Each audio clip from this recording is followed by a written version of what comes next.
Pessoal, tudo bom? Sejam muito bem-vindos. Eu sou Andréa Costa, eu sou presidente estadual do Movimento Ecotrabalhista do PDT em Minas Gerais.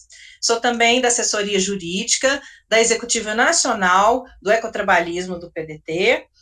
Eu sou advogada, formada pela Faculdade de Direito Milton Campos. Sou também bióloga, com especialização em ecologia e mestrado em ecologia, conservação e manejo de vida silvestre pela Universidade Federal de Minas Gerais.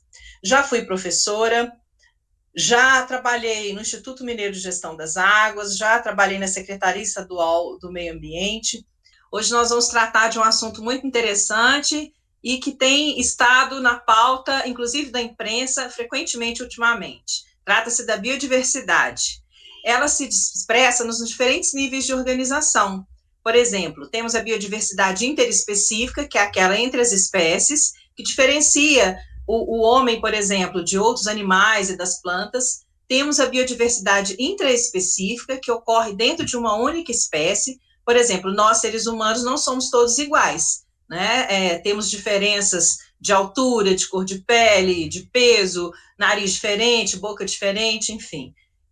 Temos também uma biodiversidade que a gente não vê, que está presente nos micro-organismos e nas moléculas, principalmente nos nossos genes, que são grandes moléculas que transmitem as nossas características genéticas na nossa família, né? Dos nossos pais para nós e de nós para os nossos filhos. O conhecimento que adquirimos também ao longo do tempo, seja ele científico ou seja ele tradicional, também faz parte da biodiversidade. E temos também, por fim, a sociobiodiversidade, que demonstra a variedade de etnias, por exemplo, indígenas, quilombolas e outras comunidades tradicionais, que também nos concedem uma enorme gama de conhecimentos tradicionais. Bom, a biodiversidade também, ela se expressa no nível macro, por exemplo, as funções e as interações entre as diferentes espécies num ecossistema, entre os ecossistemas das espécies, né? E também entre biomas diferentes. Biomas são formados por vários ecossistemas, ecossistema aquático, ecossistema terrestre, enfim, para não entrarmos em muitos detalhes, tá? Bom, o Brasil, especificamente, é um país muito privilegiado em termos de biodiversidade. É considerado, inclusive, internacionalmente, como um país mega biodiverso, porque ele detém 20% de toda a diversidade biológica do mundo. Inclusive, ele tem hotspots, que cientificamente é o termo que se usa para demonstrar aqueles locais específicos, em determinados biomas, que são pródigos em espécies endêmicas e que, infelizmente, correm muito risco de extinção devido à pressão da atividade antrópica sem qualquer controle. Essa nossa biodiversidade, ela está subdividida em 6 biomas terrestres, né? E também nos ecossistemas marinhos, nessa nossa extensa costa, que vai lá do norte até o sul do país. Bom, a biodiversidade também é responsável por fornecer riquezas ao país, né? Sejam riquezas que a gente não consegue mensurar diretamente, como, por exemplo, os serviços ecossistêmicos, sejam riquezas que produzem benefícios diretos, como, por exemplo, empregos advindos da conservação do meio ambiente, do uso sustentável das nossas riquezas naturais e também do uso do nosso patrimônio genético. O que são os serviços ecossistêmicos? São aqueles serviços prestados pelos biomas, pelos ecossistemas, de forma natural. Por exemplo, a produção de água no cerrado é um grande serviço ecossistêmico prestado por esse bioma.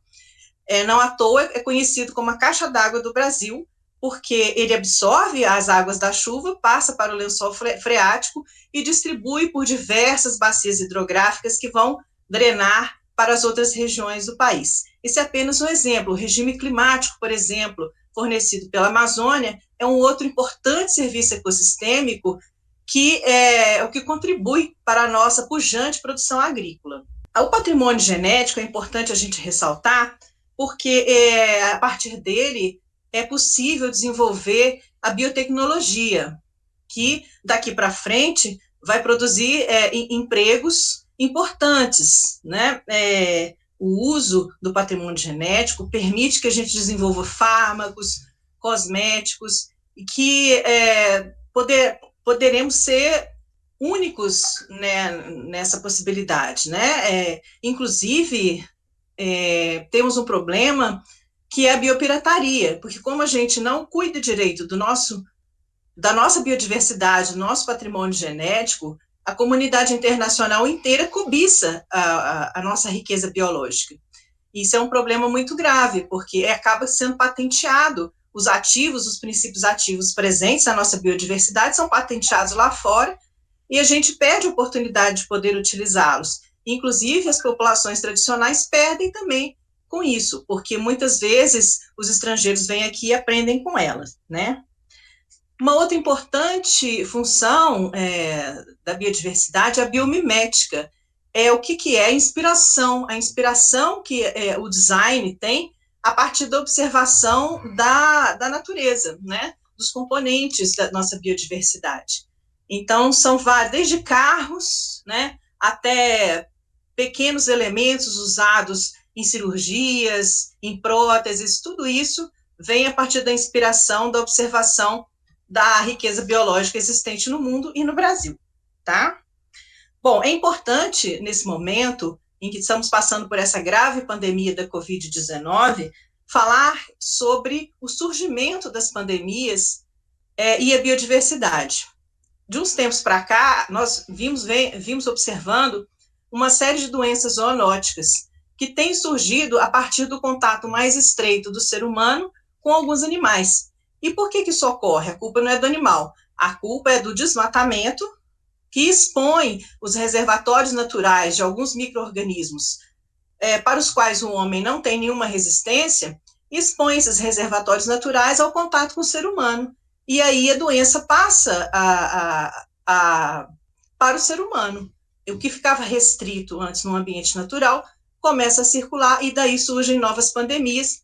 É o caso da Covid, por exemplo. Tá? Então é importante a gente manter a integridade dos ecossistemas, não biosimplificar os ecossistemas, porque quando você perde um elo, por exemplo, um predador de um inseto, transmissor de uma doença, esse inseto vai proliferar e o ser humano vai ficar mais exposto a essa doença. Então, é mais um serviço ecossistêmico que a biodiversidade nos presta, né? O controle das doenças. Bom, o que tem sido feito para proteger a biodiversidade, uma vez que ela é tão importante na nossa vida, né? Bom, existem um conjunto, um arcabouço de normas, tanto internacionais quanto nacionais, que foi criado para proteger a biodiversidade. A mais importante delas, a mais emblemática, é a Convenção da Diversidade Biológica.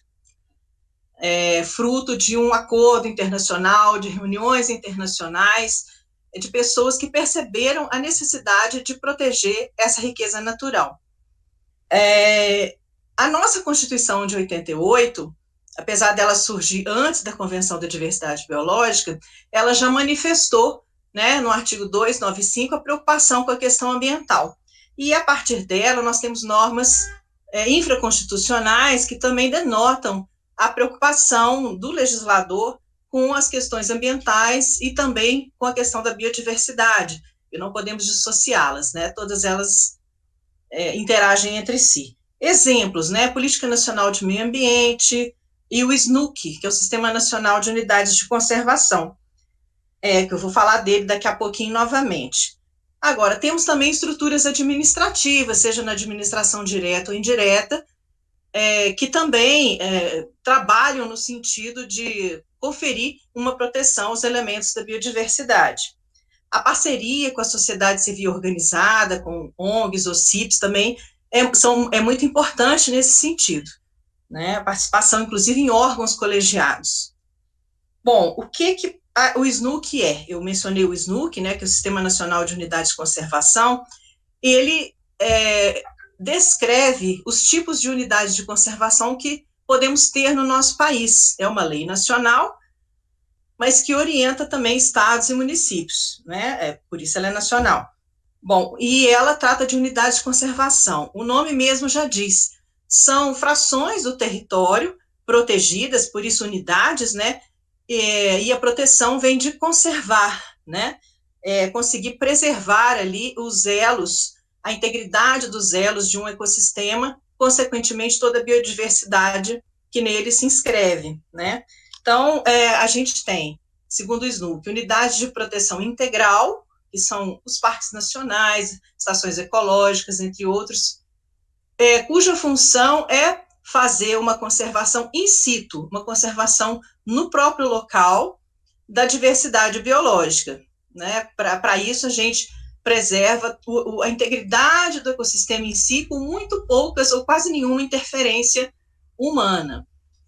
Apenas educação ambiental, pesquisa científica costuma ser autorizado nessas unidades. E temos também as unidades de uso sustentável, que são aquelas em que convivem populações tradicionais, são as reservas extrativistas, por exemplo, em que é possível fazer alguma exploração econômica que, concomitantemente, conserve também aquele ambiente. Tá? Existem outras estratégias também previstas, tanto na legislação como são praxe também, por exemplo, corredores ecológicos. Corredores ecológicos ligam uma unidade de conservação à outra. E são de extrema importância porque eles permitem um fluxo gênico entre populações, de forma que elas não fiquem estanques, criando endogamia. Então, o corredor ecológico é extremamente importante. Áreas de proteção permanente também, na verdade, podem vir a servir também como corredores ecológicos. Elas têm outras funções, não é conservar a biodiversidade, mas acabam por conferir uma proteção também, assim como as reservas legais previstas no Código Florestal, também são de suma importância para que a gente consiga fazer conservação, eventualmente servem também como corredores ecológicos. Bom, por fim, eu gostaria de mencionar para vocês que temos também uma outra forma de conservar a biodiversidade, que é a conservação ex situ, ou seja, fora do ambiente natural. Quando não é possível, quando o impacto já foi muito grande, aquele ambiente está muito degradado, mas é preciso conservar aquele patrimônio genético de alguma forma, existem os bancos de germoplasma. Esse material ele fica conservado, ele pode estar em museus, ele pode estar armazenado, e ele pode estar também, um zoológico, por exemplo, tem essa função, um criador autorizado de alguma espécie em extinção tem essa função também, que depois pode vir a ser reintroduzida num habitat recuperado. Então, essas são todas as estratégias que a gente tem para poder preservar e conservar a nossa biodiversidade.